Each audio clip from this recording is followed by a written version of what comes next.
It was Excellent. I just posted on cyborgs. biohack.me and my blog. Okay. Yeah, on socials, I just put two cyborgs is recording now, all in exclamation point, and that's it. Oh, It was the an accident. exclamation point should draw more people in.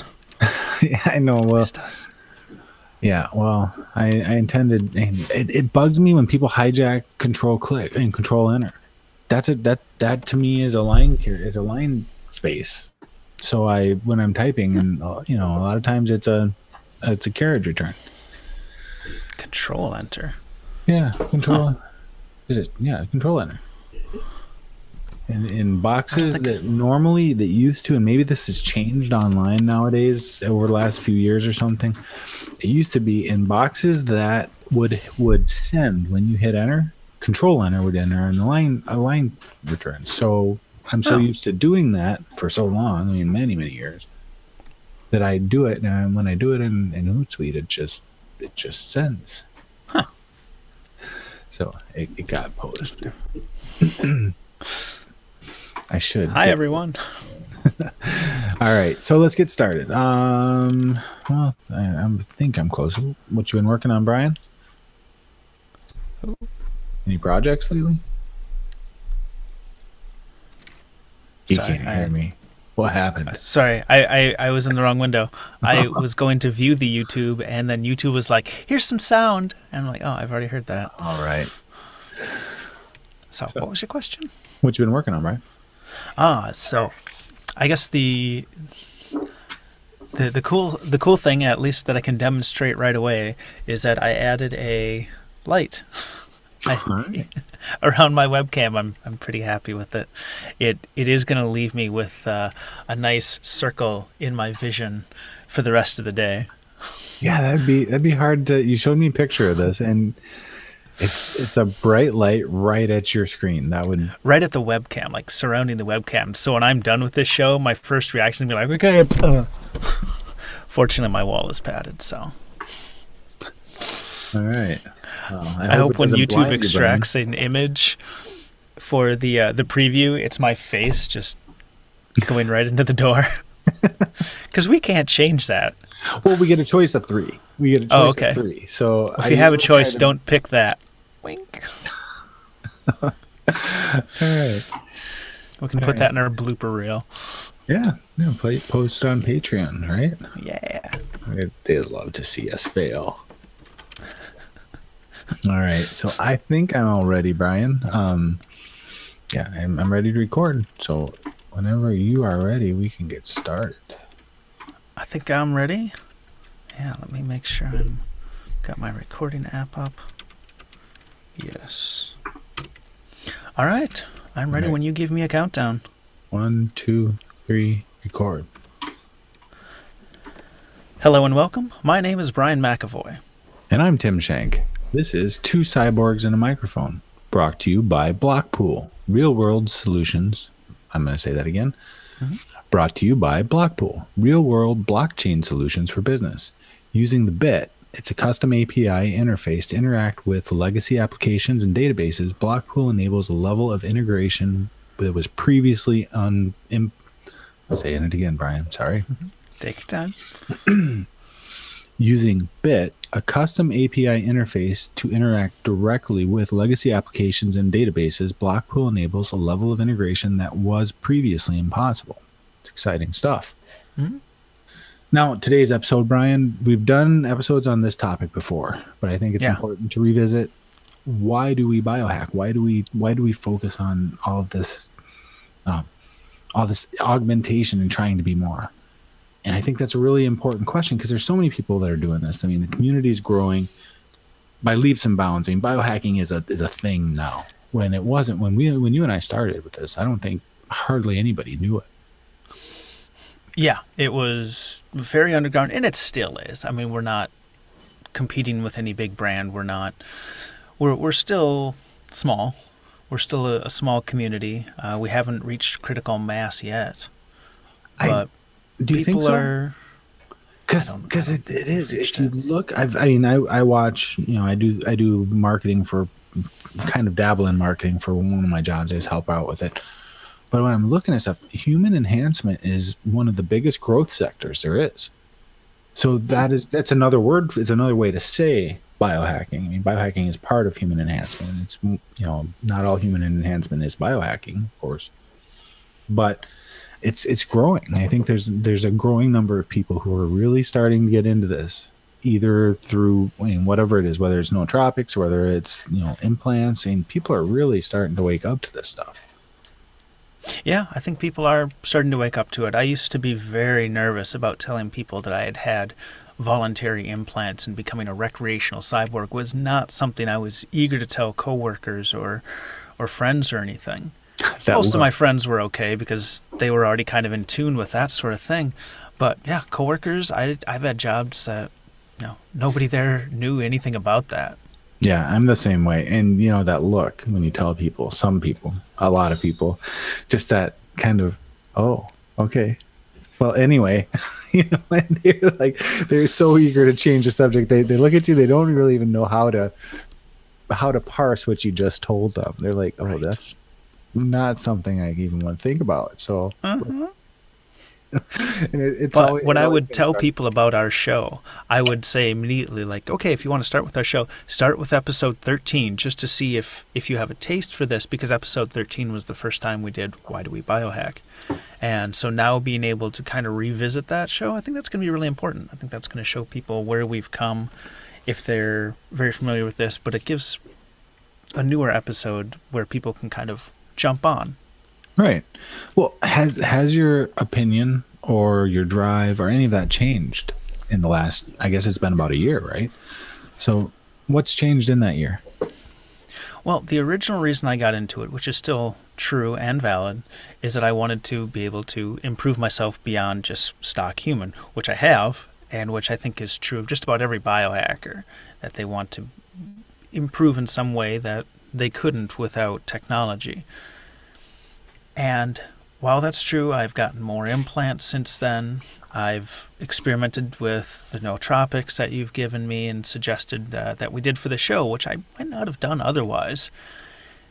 The thing that really, really, really intrigues me about biohacking is actually now the community, the people I've met, the people I've spoken with, and the stuff that I've built myself and for other people, with other people, and at the inspiration of other people has been a huge, huge change, because I started doing it entirely for myself, and now I do it so that I can help other people and have something to talk about with them, and very much that sense of community. Yeah, that's interesting. The community is something. I'm not a real social person in general. I don't really get too involved with communities. I do to some degree. I'm always, I guess, standoffish, I guess, or I'm always kind of removed, and that's just my own personality. But helping people is something that's always been very important to me. When we were doing Twin Cities Plus and we were doing those distance sensors in the flashlight, that was inspiring. We were implanting things that do the vibration, that interact with our own bodies. But the idea of building something that could later be used to help disabled people, to me, that was really just inspiring. I can't think of anything that's more worthwhile than something like that. Mm-hmm. My selfish drives to improve myself. I want to be better. I want to be more. And I don't think there's any top limit to that for me. It's constant improvement that I'm seeking. I want to be better at it. I want to be smarter. I want to be more agile. I want to be all of those things, So that's where the biohacking started with me. But really, the helping other people, that to me is something. Even though I'm a selfish person, it's just I'm self-aware about, and on that point. It's really kind of all about me. But then when we started doing that, it became something different in a way. Mm-hmm. And that to me did change my outlook quite a bit.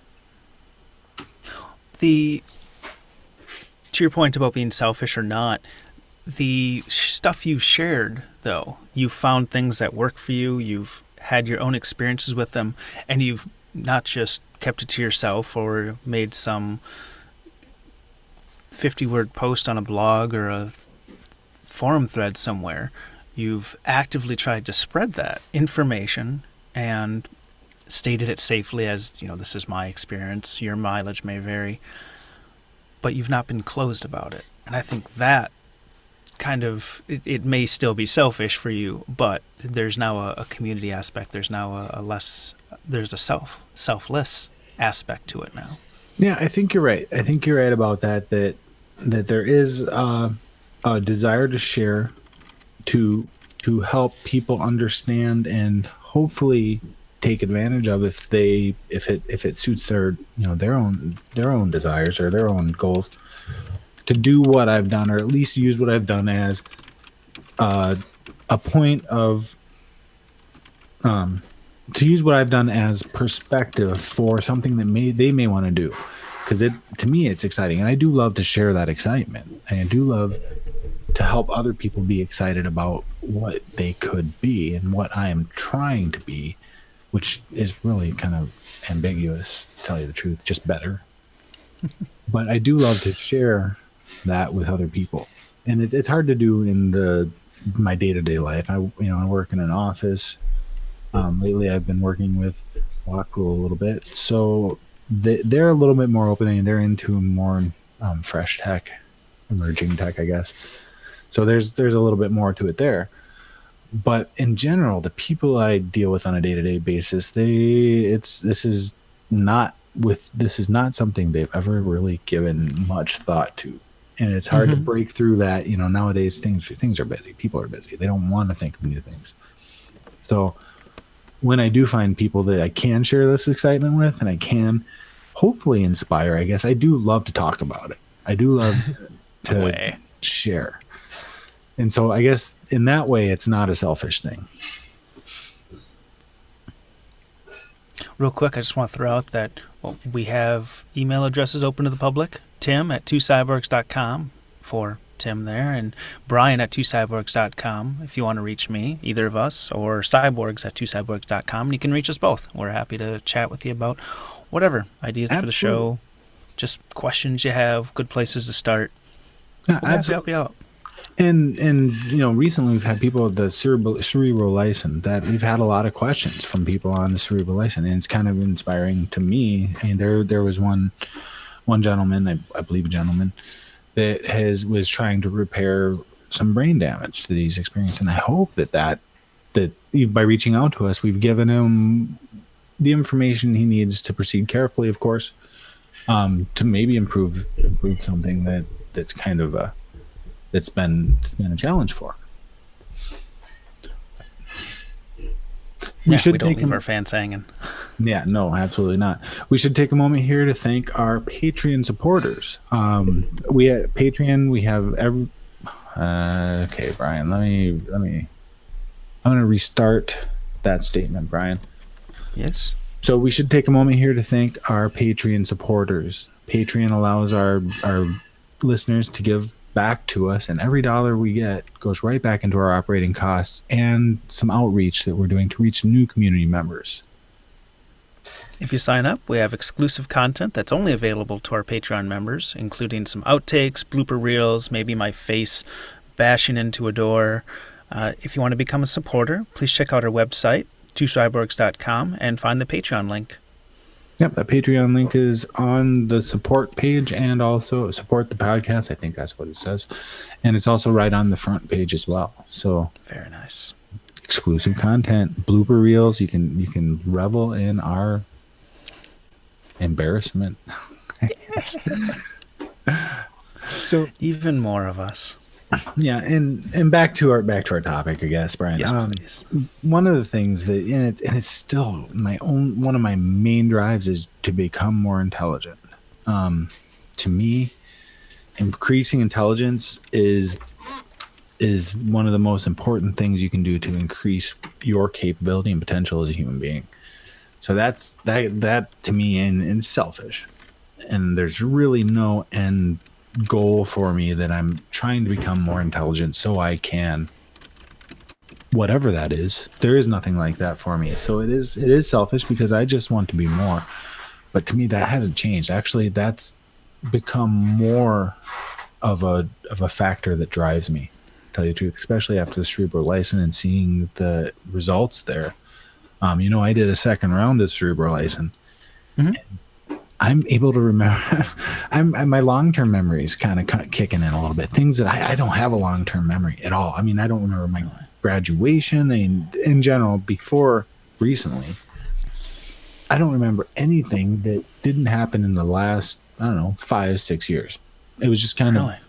just vague, ambiguous, I mean, cloudy. I don't remember. And it's just been kind of a fact of life for me that, people see me and they know me very well from, say, high school or something. And I nod and I feel really self-conscious that I don't remember who they are. And they were, and I guess close. So it's strange. Now the cerebral licin, I can't, we didn't do the proper testing. No. But to me, that I'm able to remember a lot of things that I don't think I could have before. So that's another thing. I'm even more excited about the cognitive enhancement, Brian. Right. And I can still remember names. All of a sudden, I can remember names. Somebody can tell me their name. I'm like, oh, I know what's up. Cool. And I remember it later.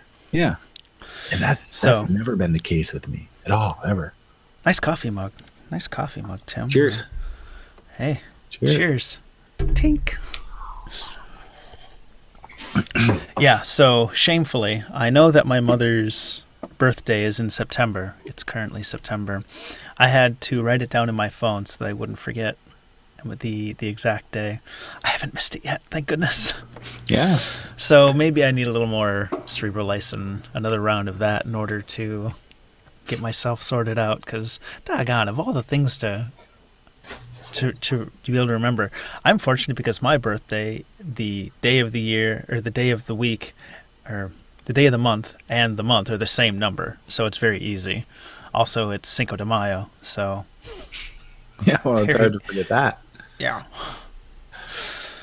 So, why else do you do it? I mean, you talk about the community, Brian. What for you, besides... You have community engagement and you're inspired by the people around you that gather around this topic. What about you? What do you get out of biohacking? Aside from that sense of community, it surprised me, and I would not have said this a year ago, but the nootropics have been way more exciting than I thought they would be. CBL was something that I could actually experience and be impressed by. The NMN was, the effects might have been there, but I'm not sure. But CBL was, I'm very much a skeptic, and you know this. Anyone who listens to the show knows this. And that was one thing that made me go, wow, this is cool. I can't deny that. So, yeah. In episode 13, I wouldn't have said anything about nootropics, and now I'm getting on board with that. I will start a custom stack soon. Well, we have another one coming. It's a partner of ours. It's Nootropic Spot, nootropicspot.com. They're sending us a new stack to try.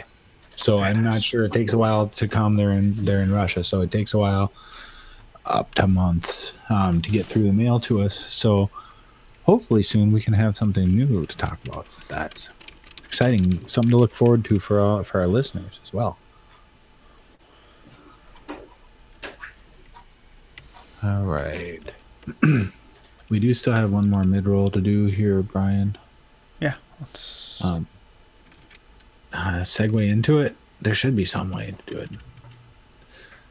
Oh, yeah. The implants are really exciting, and I haven't done a lot of development on mine. I had the cuff, and I built the cuff, and it worked. The sonar sensing cuff, it uses a solenoid to engage a magnet based on sensor input. So we used a sonar sensor and built a cuff that I could wear that would vibrate the magnet based on the sonar readings. I haven't really done much with that. At the time, my plan was to have an array of cuffs that had different sensors that all used the same mechanism. The vibrating the solenoid based on the sensor readout, so I could have a metal sensing cuff, and I could have various cuffs that I could just pop on my wrist, and I could feel the sensor readout. Haven't done that. You should mention that cuff with the solenoid, is interacting with your implanted magnet. Implanted magnet. I have an M31, and I'm pointing to my. I don't know what our listeners won't be able to hear this, so maybe I'll cut this out. But I have an M31 right here in my side of my hand, where and it's carefully placed, so because there's a lot of sensors there for me to feel the magnet vibrate. Anyway, I'm really excited about the new implant, Brian, the Vivo Key. Yes. Yes. That Vivo Key is a sponsor, so let's say it. Vivo Key, they are a platform for digital identity, authentication, cryptography, and payment applications. It's secured on an implantable tag that it talks to NFC devices. Yeah, it's an implantable smart card, and one of these things that's, and I don't know if you ever saw that news story they did about me. They brought in the Johnny Mnemonic thing. They said that, where did this all come from? And I said Johnny Mnemonic was cool. I don't know if that's not what started me biohacking, but I thought that, the ability to carry data is exciting. That's cool. You can have your built-in jump drive, you can transport information, whatever. But these Vivo keys, they do in vivo encryption, so you can feed it a file and it comes out encrypted. There's no way to get that file unencrypted without like massive computing power, without running it back through the tag, because that's exciting. I mean, that's you can totally secure your information. There's been nothing that is more secure than that. So Vivo Key is exciting. You guys can go check it out. There's just a placeholder page. You can get more information at vivokey.com. This is very new, so Brian and I are part of the beta test, so that's exciting. And implantable technology in general is exciting. There's a lot of room for growth in this, and Vivo Key is one thing, but we both use our tags all the time, right? Oh yeah, daily. No, I can't get into my house anymore. Right? No. I don't think I even have a key to my house. Somewhere I think there's one stashed, but I don't think I've used the key to get into my house for a long time. That's reliable. Yeah. It's always right there. Yeah, I know when we talked a year ago on episode 13, implants, mechanical and technological implants were definitely right at the top of my list. I was like, oh yeah, I want to be able to expand my sensory and, have these things like the magnet, and then things like NFC and RFID, where they kind of came afterward. And now, like I said, nootropics have become much more critical, exciting to me, but the implants are still cool. And as people become more accepting of that in my office and life, I want to get more. I want to have more abilities, and like the Vivo Key sounds super exciting because it's a positive way to identify yourself that isn't going to be tricked. Well, as far as the identification, I mean, there's no way that I know of, that I think anybody yet knows of, to spoof your identity, that tag's identity. So once that's tied to you, I mean, as far as somebody stealing identity from you, it's virtually impossible at that point. Only your hand in that implanted smart card can be you in so many ways. I mean, if the systems always have to be set up to understand and read it. So that's pretty exciting. I mean, if you can have a digital identity that nobody can possibly falsify. Well, if that gets applied to credit cards and your banking and all that, identity theft becomes a non-issue, and that's a big deal. I mean, I've never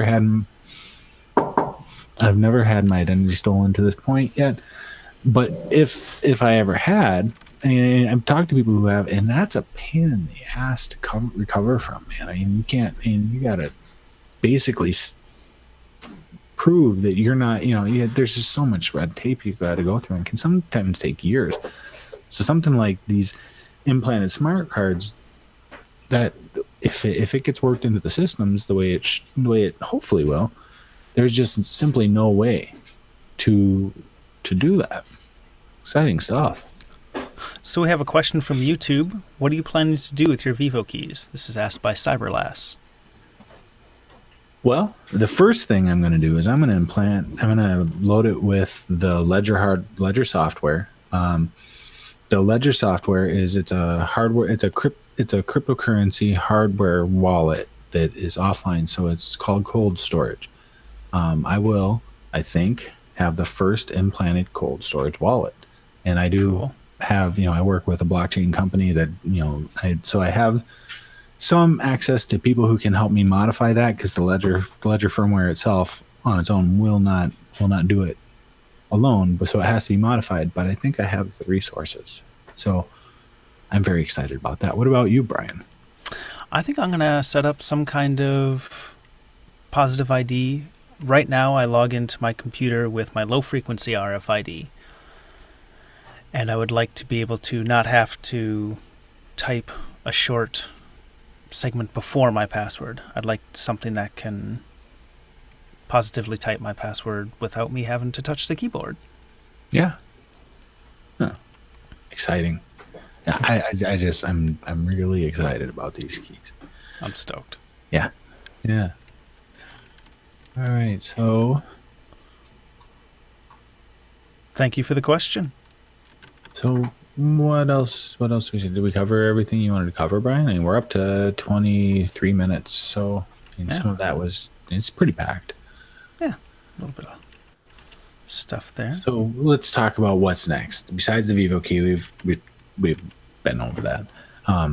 So another thing I wanted to ask you, Brian, one of the things, and it was a project you were working on when we very first met, and I don't think you really made much headway on it, was the mechanical compass you initially started out with. And I thought that was an exciting concept, because without the electronics, there's nothing to fail, and if you could do that mechanical compass and make it something you can sense, that to me was, that's as good as natural direction sensing. Mm-hmm. So yeah. For those.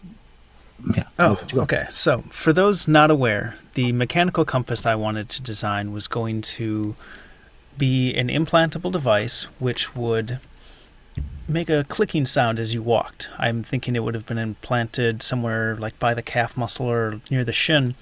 And so as you walked, the vibrations from your stride would only make the clicking sensation.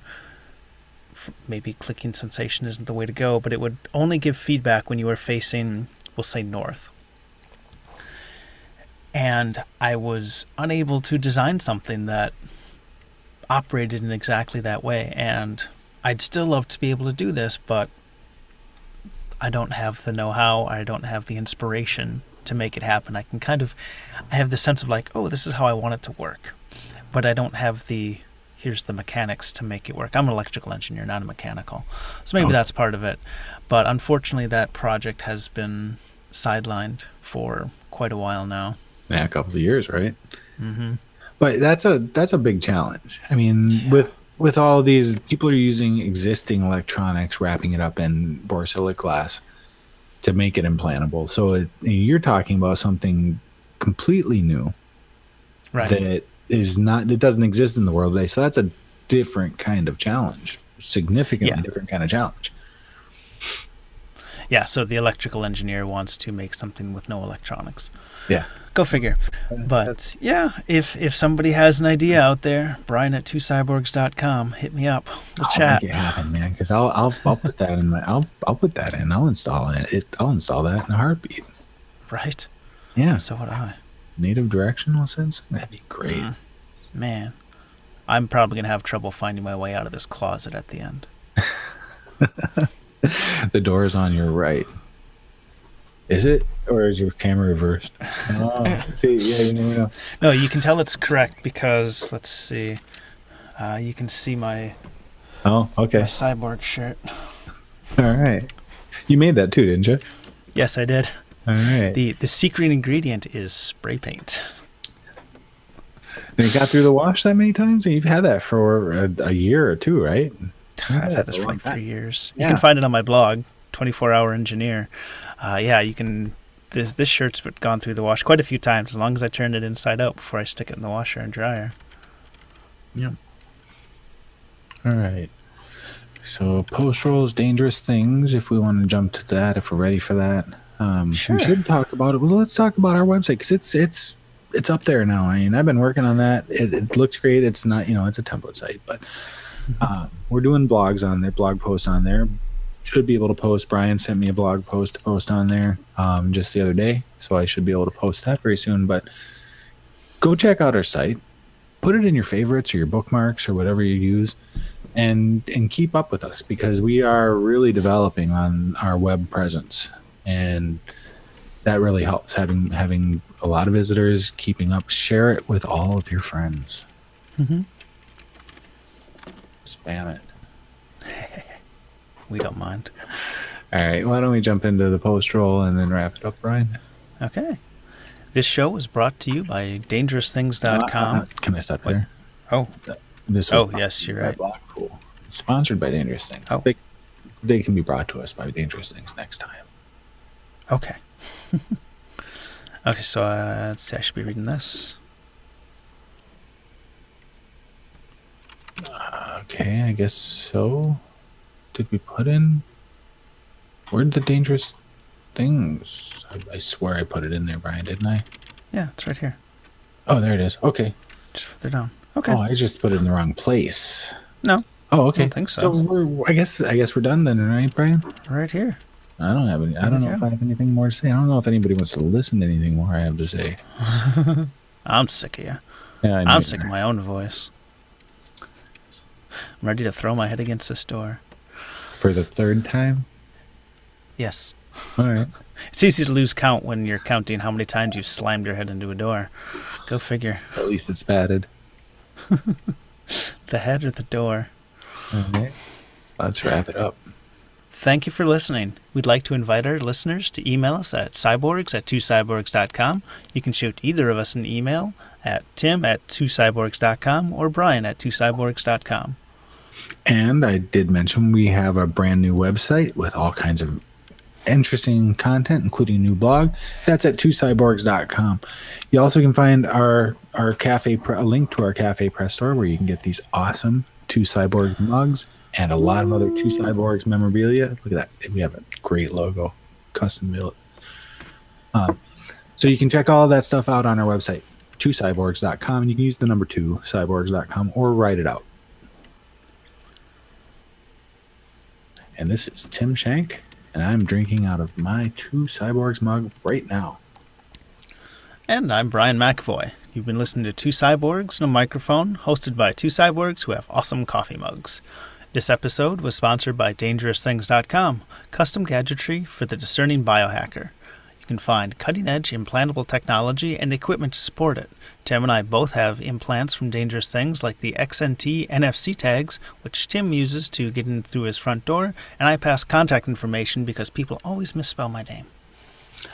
Like, follow, share, +1, and don't forget to subscribe on any of the popular podcast services, including Google Play Music, iTunes, and Stitcher. Help us move up the podcast ladder by subscribing and commenting on iTunes. Comments mean a lot in iTunes, so just write something down. And you can find us on Twitter at Two Cyborgs. Well done, Brian. I think that was well done. I am looking forward to editing that one. Yeah, that one's very full. I don't think I didn't hear many ums or anything. I think we did. That's going to be our best episode yet. Yes. All right, I'm going to stop the broadcast. Thanks, guys. Appreciate you listening in. Come back again. You got to subscribe to our YouTube channel and get a notification when we start to record. It's always kind of ad hoc and short notice. So yeah. You'll also find it on Twitter or Facebook. We usually post something there, or biohack.me. Mm-hmm. Yep, I post it there Brian, usually as soon as I have a link for it, which sometimes can be 45 minutes to an hour before we're actually broadcasting. And my blog, 24 Hour Engineer, I post that blog as soon as I have a link. all right.